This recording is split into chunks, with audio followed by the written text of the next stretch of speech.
Good morning everyone, my name is Michelle. I hope you're doing well. Welcome to another video. It is Saturday morning and it is the last day of 2022.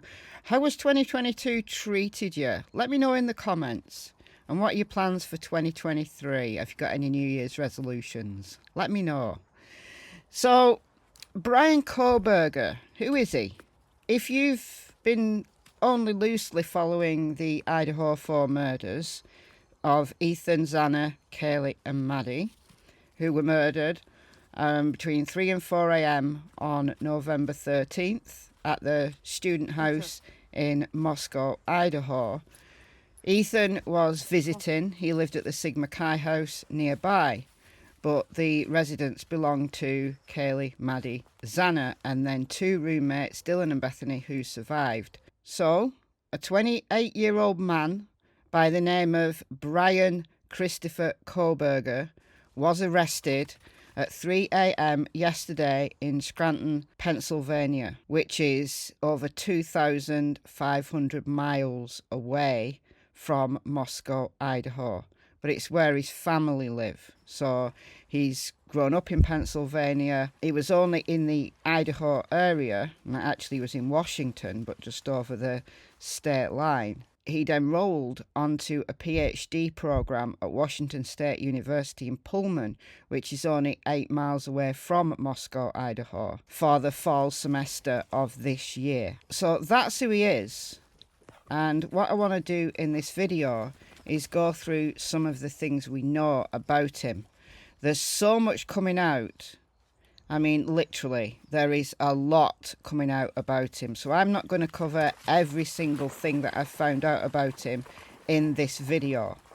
I'm going to start at the beginning, work through, and then the next few videos I'm going to be kind of building up a profile, a picture of Bryan Kohberger. If you didn't see the press conference where the police announced and the prosecutor announced the arrest of Bryan Kohberger, you can watch it on my live. There is a link to just the press conference in the description box of that live if you don't want to sit through the whole 2 hours of the live. Okay, so let's go through some screenshots that I've been collecting from the internet and some news articles. And I want to start at the beginning and talk about what people who knew him have said about him. But I also want to talk about his personality and some of the psychology that I've been thinking about. But I will discuss that more in future videos. I want to direct you though to a video that I made last week on the 23rd of December. I'm going to play you a clip from that because I stand by this. I stand by what I said a week ago. Now that we've got a man in custody, I think it's all the more important to consider what I said a week ago. So the video was called, "When Will the Idaho 4 Perp Choose the Next Target?" And in that video, I talked about the potential for the killer to be a budding serial killer, not a current serial killer. Every serial killer has had to have a first time. But I said that if this guy is not caught, that's the kind of person we have on our hands. And I truly believe and stand by that statement. So just listen to a few seconds of this video. I think it could be a college kid. I really do think it could be a college kid who's really planned this really well. But the fact that it's been planned really well and these targets have been chosen, whether or not this is a college kid or someone else from the local area who is doing it through hate, my concern is that hate. My concern is that this was a hate crime, but also that this was a thrill kill, that this person enjoyed it. And it's that enjoyment teamed with that hate that makes this person very, very dangerous. And I think if this person isn't caught, the chances of them doing it again is very strong, in my opinion. So that's what I said on the 23rd of December. Bryan Kohberger graduated from DeSales University in Pennsylvania in May 2022 as a master's graduate. So he did his undergraduate degree in psychology, and he looks very thin and very gaunt there. And I'm going to come on to that. Graduated from DeSales University in May 2022 as a master's graduate. And these questions, I talked about these in the 2 lives that I did yesterday, and I am going to do a video just about his research.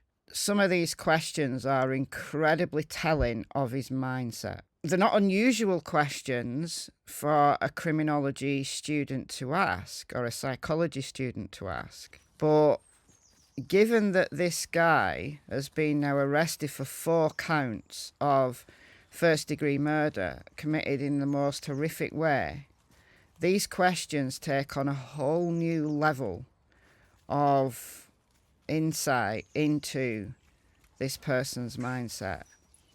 And I think the research he's been doing, he's been collecting information, maybe from like-minded people. I think maybe he's been fantasizing about killing.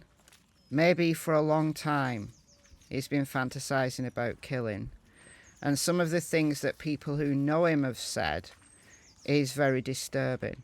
And I'm sure that more is going to come out. I think he's been fantasizing about killing. Not that he's necessarily killed anyone before, but that he's been fantasizing about it. And the research he's been doing is not research, it's me-search, in my opinion. He's been fantasizing, trying to find like-minded people, so ex-cons, who have a similar mindset to him. And maybe he's been trying to understand himself, but at the same time immersing himself, obsessing over killing. And that fits part of his personality profile that I'm kind of building at the moment. This is a picture of Bryan in his younger days, and look how much more weight he had on him. I mean, he looks overweight in that photo. And then you've got another photo that is very thin. And then you've got his photo from 2020 when he was a psychology undergrad, where he looks gaunt and very thin. Now, is that due to dietary restriction? Is that due to drug use? Now, one of his friends who knew him in high school has been making some TikToks. Her name is Cassie. She's been making some TikToks. I put one of her TikToks on Michelle Walks, so go over and watch it. But she said that he was a heroin user. When she knew him in high school, he was abusing heroin. So that is an explanation of why his weight fluctuates so much if he's on and off drugs. But also, there's some indication of him being obsessive about diet. So we've got a lot to come on to, but we'll just take it step by step here. So Nick McLaughlin, who's 26, who was friends with Kohberger in high school and vocational school, and has been following the Moscow murders, told the Daily Beast he was floored to see Kohberger being arrested. He described Kohberger as a down-to-earth member of his friend group who was overweight when they graduated junior year. So this one. Cassie's just come in shaking wetness all over me. So that's when he graduated junior year. But at the start of senior year, he was thinner than a rail. So this is an earlier picture and this is a later picture. Kohberger was thinner than a rail and turned aggressive, he said. He also picked up a new hobby, taking boxing classes. So that's interesting. If what this Nick guy is saying is true, and we've got no reason not to believe him, then he had a personality change during his teenage years. Now, was that due to drug use? Was that due to some kind of mental illness? We don't know as of yet. He always wanted to fight somebody. He was bullying people. We started cutting him off from our friend group because he was 100% a different person. So what was he doing? Was it the drug use that changed his personality? Was it mental ill health that changed his personality? We know schizophrenia, for example, more likely than not begins in teenage years. Is it something like that? We don't know. We don't know. We don't know that level of detail about him as of yet. Asked what might have contributed to the change that summer, he said, "We have no idea. But we've heard from Cassie, another friend of his, that he was abusing heroin." McLaughlin went on to say that he and Kohberger would spend half of the school day at Pleasant Valley High before heading out to Monroe County's vocational school, where they took classes related to heating and air conditioning work. He said Kohberger took criminal justice courses to potentially become a cop. McLaughlin said the friendship ended when Kohberger began putting moves on his girlfriend. He was like reaching out to her saying, "Can I get us a bottle and we'll hang out tonight?" So overstepping boundaries, maybe approaching girls that were unattainable. Interesting, very interesting. This is someone else who used to know him, and she says here, "This is crazy and really sad in all honesty.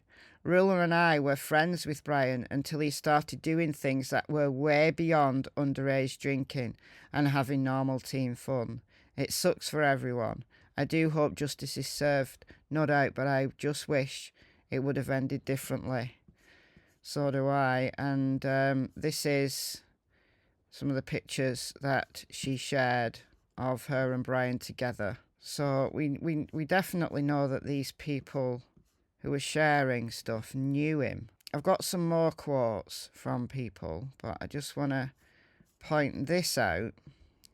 I've not got this PowerPoint in a very good order at the moment, but this came out last night from Josh Benson, and it says Kohberger's DNA has also been matched to genetic material recovered at the off-campus house where the students were stabbed to death, according to sources. An FBI team from Philly has been tracking him for 4 days in the area where he was arrested. And there is someone called Kayla who backs this up, saying, "I called and reported a white Hyundai Elantra with a Washington license plate about 2 weeks ago in Pennsylvania. I'm shaking." And she posts a picture of the Elantra. She says, "Very, very blurry photo, but this is it." And it does appear that the FBI has been tracking him across country.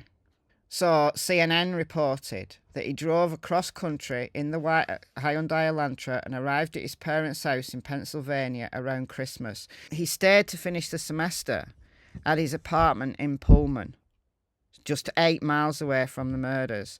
So he didn't flee immediately. He only went home to Pennsylvania at Christmas. So he just carried on as normal. So this guy, in my opinion, was cocky. He thought he got away with it. He thought he was able to beat the law. You know the song, "I fought the law and the law won"? Well, the law's won. Right? Because he probably thought, this is just my opinion, but he probably thought that he's a PhD student. He knows everything there is to know about criminology and about the criminal mind, you know, because he's been doing the research on it. And he thought he'd not left any details or anything behind at the crime scene. And, you know, the murder weapon's still not been found. But, hey-ho, the important thing is that the killer has been found. And I do believe that law enforcement have got their man. I do believe they've got their man. Yeah. Drove across country at Christmas, according to a law enforcement source that spoke to CNN. Authorities were tracking him as he drove and were also surveilling his parents' house, sources say. And I've got a picture of his parents' house right here. As I said, this PowerPoint is not in great order at the moment. Need to sort it out. But this is his parents' house. Bryan Entin actually knocked on his parents' door.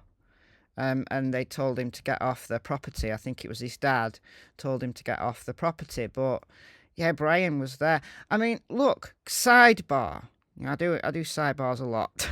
But sidebar. How does Bryan Entin get to places so quick? Has he got his own private jet or something? I mean, it's just incredible, the air miles that he puts in. Blimey. But, yeah, an FBI surveillance team tracked him for 4 days before his arrest while law enforcement worked with prosecutors to develop enough probable cause to obtain a warrant. Genetic genealogy techniques were used to connect Kohberger to unidentified DNA evidence, another source with knowledge of the case tells CNN. So, genetic genealogy. So, we talked about this briefly in my live yesterday, that it was a comment someone made, actually, that, yeah, they'll have taken a DNA swab when he was arrested. They'll have his DNA on file now, and they can fast track that. But it's interesting that because his DNA wasn't in CODIS, then they've gone to, sites like 23andMe, Ancestry, pop the DNA in there, and it must have come back with a match. According to what CNN are saying, it must have come back with a match.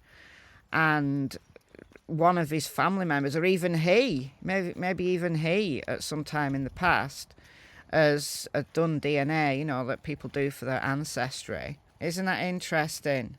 So the DNA was run through a public database. That public database is called GEDCOM, to find potential family member matches, and subsequent investigative work by law enforcement led to him as a suspect, the source says.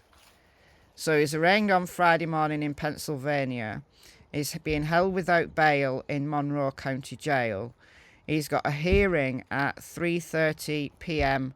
Eastern on January the 3rd. That's his extradition hearing. And then he'll be extradited to Idaho. And the prosecutor yesterday at the presser said that once he's been served with the arrest affidavit and he's been arraigned in Idaho, then the arrest affidavit will go public. It's a public document anyway, so unless the judge for whatever reason chooses to seal it, the prosecutor wants it to remain public. So we'll find out some more details after that. He can fight the extradition order. Will he fight it? It'll be absolutely pointless. He'll lose, but it will probably buy him some time. I don't know why he would want to do that, but it's a delaying tactic. But anyway, I've got some more information from what friends have said. BK Norton, who was in the same graduate programme as Mr. Kohberger, said that he continued attending classes after the killings had occurred and seemed more animated at that time than he had been earlier in the semester. He seemed more upbeat and willing to carry a conversation, said Miss Norton in an email. She said Mr. Kohberger was interested in forensic psychology. Look, guys, full disclosure here. I worked as a criminological and forensic psychologist for over 20 years in my academic life. I worked at 2 different universities, specialising in forensic psychology. And I'm not a killer. So don't tar all psychology or criminology students with his brush. He's chosen that subject matter for a particular reason, and it's not the same reason that the vast majority of students choose psychology or criminology for. So yeah, I got my PhD in 2002. I've been a PhD in psychology for over 20 years. I got my PhD, actually was awarded my PhD in November 2002. Worked in academia for a long time. But he's well outside of the norm of what we expect from psychology students or criminology students. Miss Norton said that Mr. Kohberger's quiet, intense demeanour had made people uncomfortable, as had comments he made against LGBTQ people. He sort of creeped people out because he stared and didn't talk much. But when he did, it was very intelligent and he needed everyone to know he was smart. I bet he did, because that's his narcissism that I've been talking about in my profile of the killer. I said this guy shows traits of the dark triad. I did a video all about the dark triad the other day. And I said I can see traits of narcissism and Machiavellianism in him. Not sure about psychopathy, which is the third part of the dark triad. So dark triad is narcissism, Machiavellianism and psychopathy. But I certainly can see narcissism and Machiavellianism. So according to this source, he needed everybody to know he was smart. So he thought he could beat the cops, right? So at Mr. Kohberger's apartment complex in Pullman, Washington, on Friday, several neighbours said they were left unsettled after learning that the suspect had been living so close by and regretted regularly leaving their doors unlocked in the quiet housing development on campus. The complex includes about a dozen apartment buildings and a children's play set sat behind the unit where Mr. Kohberger has been living. Tilly! Tilly, come here! Tilly! This way! Come here. Come here. So I think it's called Steptoe Village in Pullman. Yeah. Andrew Chua, a graduate student who lived in the same building as Mr. Kohberger, said he briefly met him in August or September. The two spoke about their degrees and where they were from, and Mr. Kohberger had appeared to be excited to continue his studies. He was really passionate about what he was doing, said Mr. Chua. Another graduate student who knew Mr. Kohberger said he was keenly interested in studying policing, but the student who spoke on condition of anonymity because of worries about upsetting others in the department, said Mr. Kohberger had few friends at the school. Mr. Kohberger had appeared to want to socialise, the student said, but made offensive remarks in the past that left him somewhat isolated. I'm wondering whether this guy was Kaylee's stalker. I'm wondering whether...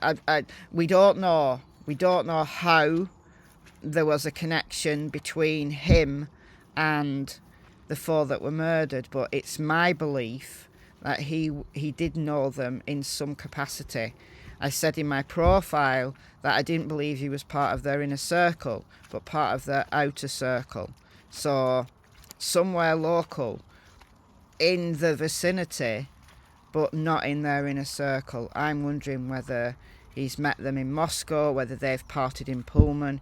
He knows them in some capacity. I don't think this was just a rando attack. I think this was targeted in some way. I do. But we don't know that detail as of yet. Tilly. No. No. No.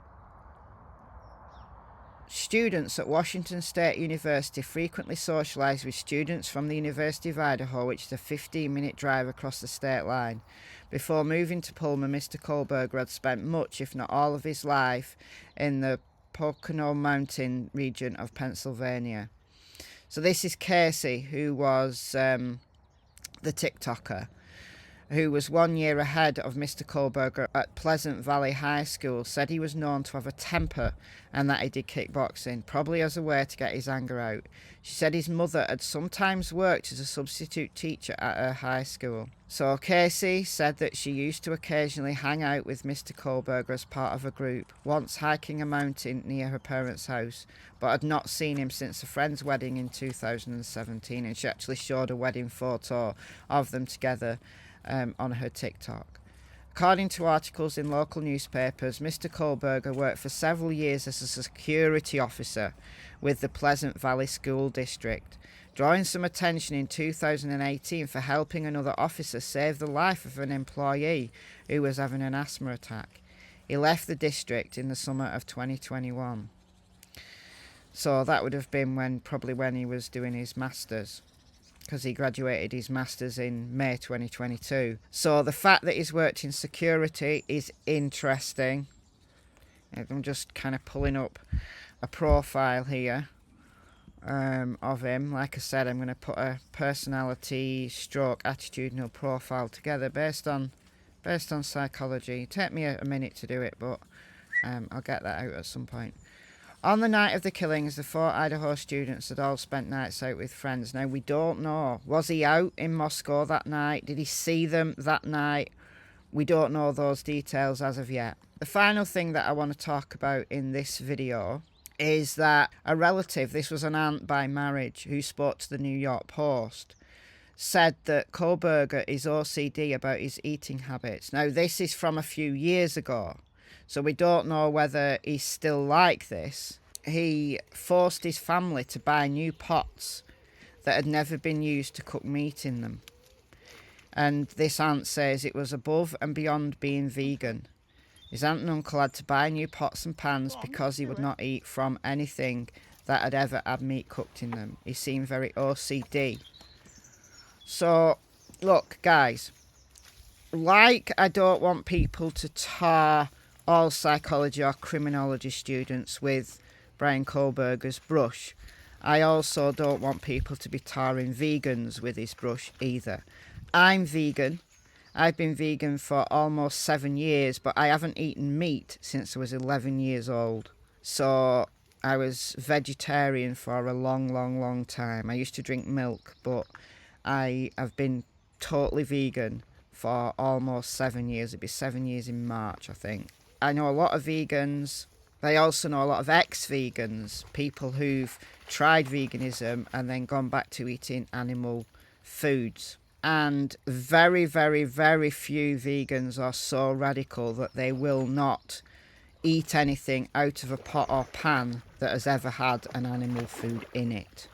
Now, I understand not wanting their food to be cooked on the same grill at the same time as meat, but that is very unusual. That's very obsessive. And people have been saying to me in my comments section, how come he's vegan? Now, we don't know whether he's still vegan or whether he's given that up. We've no idea. But people misconstrue veganism with a diet. Being vegan is not about a diet, right? There's people who call themselves vegan because they give up animal foods for health reasons or because they're obsessed about something. He might have been obsessed about, I don't know, cleanliness or something like that. And that's why he didn't want the pots and pans that had ever had meat in them.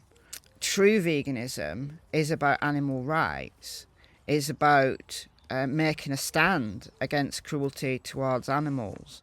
It's nothing to do with a diet.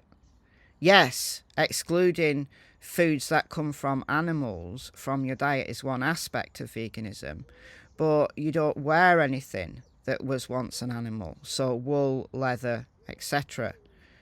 You don't use products that have been tested on animals, that have been, where practicable and possible, things like medications and stuff like that that have been tested on animals. Even the currency in my country, the notes, have got animal products in them.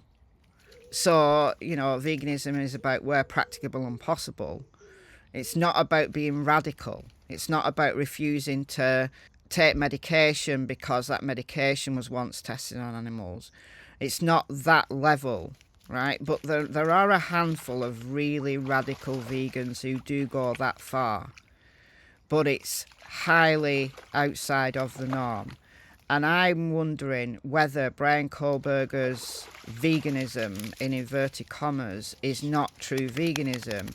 It's because he's obsessed about things like cleanliness. I don't know. I'm just wondering whether in him it's nothing to do with animal rights, nothing to do with making a stand against cruelty to non-human animals. That's just my opinion as a vegan. And I actually know of ex-vegans who were vegan and then gave it up and became hunters. So, I don't know, you guys. I don't know. Was that him? I don't know. We've got a lot to learn about Bryan Kohberger. What's come out in the last few hours is a lot. It's a lot to get through, and I'm just giving you a snapshot at the moment of some of the things that I've been thinking about based on what has come out. But I think we've got a lot more questions than answers about this guy at the moment. So I hope that you stand by and continue to watch this channel, because over the next few videos I'm going to be building up a picture of Bryan Kohberger. So that's my plan for the next few days. So if you're new to my channel, welcome. Please subscribe. Some of the best things that you can do to help my channel is to subscribe, to like the video, to leave a comment, and also to share the videos that I make on your own social media. It helps the channel out immensely because it shows the YouTube algorithm that lots of people are interested in the video. So there you go. All right, guys, stand by for more information about this weird individual. Let me know what you think about all of this in the comments below. I've been Michelle. I hope you're well. I'll see you in the next video. It's goodbye from Miss Tillington and Miss Cassie Springer. Bye, guys. This way. Come on. Tilly, this way. Good girl.